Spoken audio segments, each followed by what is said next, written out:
Pour commencer avec les statistiques, ici, on peut voir les décès reliés à l'eau au Québec de 2008 à 2007.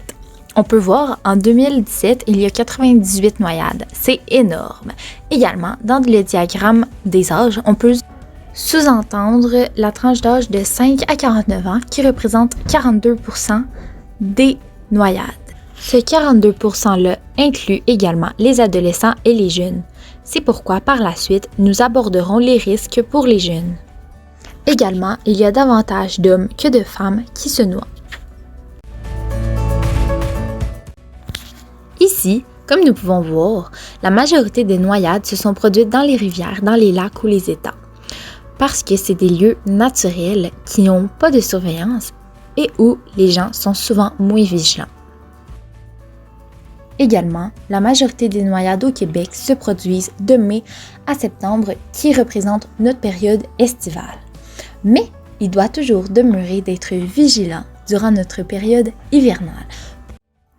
23% des victimes s'adonnaient à la navigation de plaisance, ce qui inclut bateaux à moteur, canots, kayak. Donc toujours être vigilant et porter une veste de sécurité à bord de ces embarcations. Ici, on peut constater les activités récréatives à laquelle s'adonnaient les victimes, comme la natation, la pêche, la marche, le bateau à moteur, le canotage. La marche ici, qui représente 12%, inclut les chutes inattendues qui sont arrivées soit en bordage de rivières, etc. Ici, on peut seulement déposer notre attention sur le diagramme des jeunes adultes de 15 à 34 ans. Comme on peut le voir, dans 59% des cas connus, il y avait absence de VFI. Également, dans 37% des cas, il y avait consommation d'alcool et finalement, dans 37% des cas, le nageur ou la victime était seul. Pour les victimes qui s'adonnaient à de nombreuses activités de plaisance, dans 65% des cas connus, il y avait absence de VFI, 28% des cas connus, il y avait consommation d'alcool et finalement, dans 38% des cas, le nageur était seul. Pour ce qui est des victimes qui s'adonnaient à la natation, dans 33% des cas, la victime était non-nageur. Dans 36% des cas, la victime était sous consommation d'alcool et finalement, dans 33% des cas, le nageur était seul. On peut donc retenir de tout ça qu'il est important de jamais nager seul, également de porter un VFI et de ne jamais consommer d'alcool près d'un plan d'eau. Le thème de cette année, c'est la noyade est évitable parce que on le regarde, elles sont toujours d'origine récréative et sportive, ces décès liés à l'eau. Alors donc que ce soit la baignade, le fait de nager ou le fait de pratiquer un sport nautique, on dit que si les gens prenaient le temps de suivre nos conseils de sécurité, ben ils auraient des anecdotes à raconter de leur été.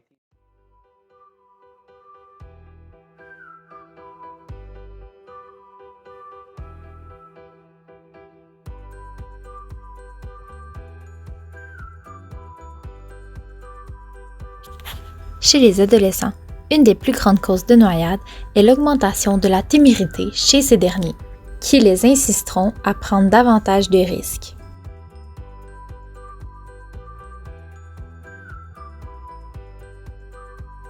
Ils prendront également plus de risques puisque leur niveau de jugement sera altéré, ce qui peut alors mener à une impulsivité de prendre des décisions potentiellement à risque.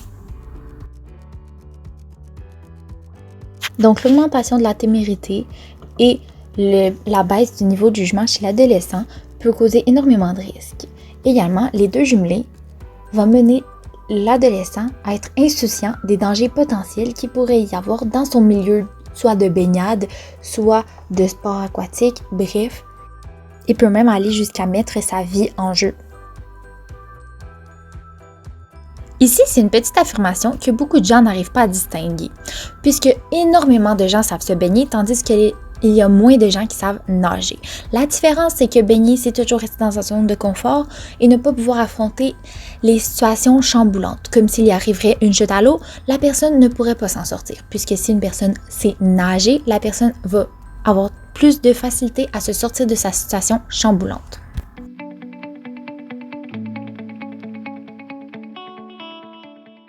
ne pas savoir nager puisqu'il sera plus difficile pour vous de vous sortir de cette situation à risque.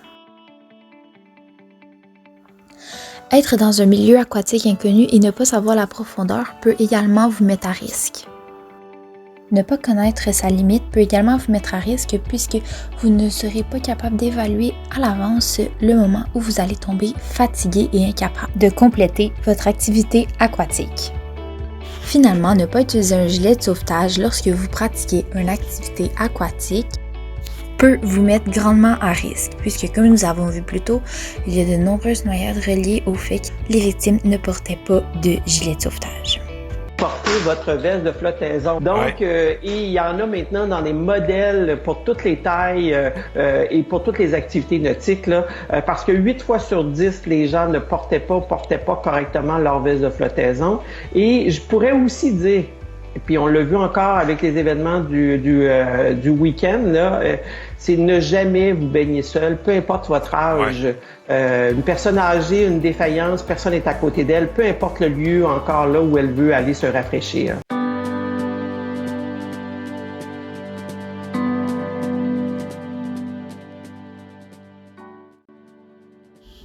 Comme dit plus tôt, les milieux naturels sont les principaux lieux de noyade puisqu'ils sont facilement accessibles par tous, même les adolescents, comme les rivières, les lacs gelés, les étangs.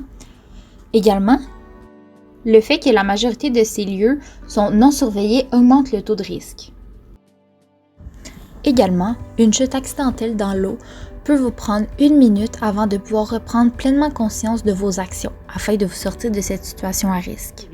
Vous savez, là, cette année, ça fait pas exception. Là, c'est 4 fois sur 10, les noyades, tout âge confondu, ont lieu en rivière. Et là, j'insiste, si ça n'a pas été aménagé pour la baignade, parce qu'il y en a des belles plages au Québec sur nos rivières québécoises, là, veuillez considérer la rivière que pour les sports nautiques et Comme mentionné plus tôt, les plans d'eau gelés sont également des zones à risque de noyade. Le temps de survie dans une eau gelée en surface à environ -3 degrés Celsius, comme dans les eaux arctiques, est de seulement 10 minutes avant de mourir d'hypothermie. Il est donc primordial d'agir très rapidement et sécuritairement lorsqu'un accident sur la glace parvient.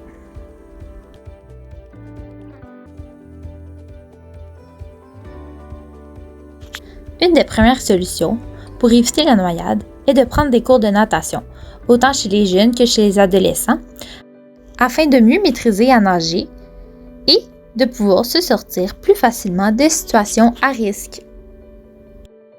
Une deuxième solution serait de suivre les conseils Aquabon, qui peuvent vous aider à prévenir la noyade à tout moment.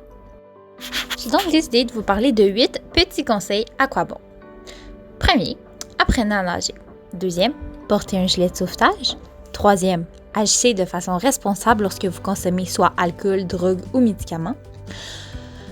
Quatrième, pratiquez le nautisme de façon responsable. Cinquième, surveillez les gens avec lesquels vous vous baignez en tout temps. Sixième, ne plongez pas dans les eaux inconnues. Septième, nagez dans un endroit surveillé. Et finalement, huitième, connaissez les dangers reliés à l'eau froide. Finalement, la troisième solution serait de s'inscrire au programme de Nager pour survivre. Nager pour survivre et Nager pour survivre plus. Dans le fond, on avait déjà commencé à déployer ce programme-là depuis 2010 et là maintenant, l'objectif, c'est d'aller rejoindre de plus en plus d'élèves. Donc, on estime qu'on va être capable d'aller en rejoindre 75 000 au cours des 3 prochaines années. Et Nager pour survivre plus, c'est plus pour les élèves du secondaire pour répondre, dans le fond, aux différents recommandations des coronaires par rapport aux élèves secondaires. Succinctement, c'est de faire une entrée désorientante dans la partie profonde pour recréer, dans le fond, la chute involontaire, maintenir la surface pendant 60 secondes et est-ce que tu es capable de nager 2 longueurs d'une piscine de 25 mètres? Ouais. Alors, tout ça est réalisable en 3 séances d'1 heure et on vérifie que les enfants puissent bien comprendre comment réagir si jamais ils tombaient de façon involontaire dans l'eau.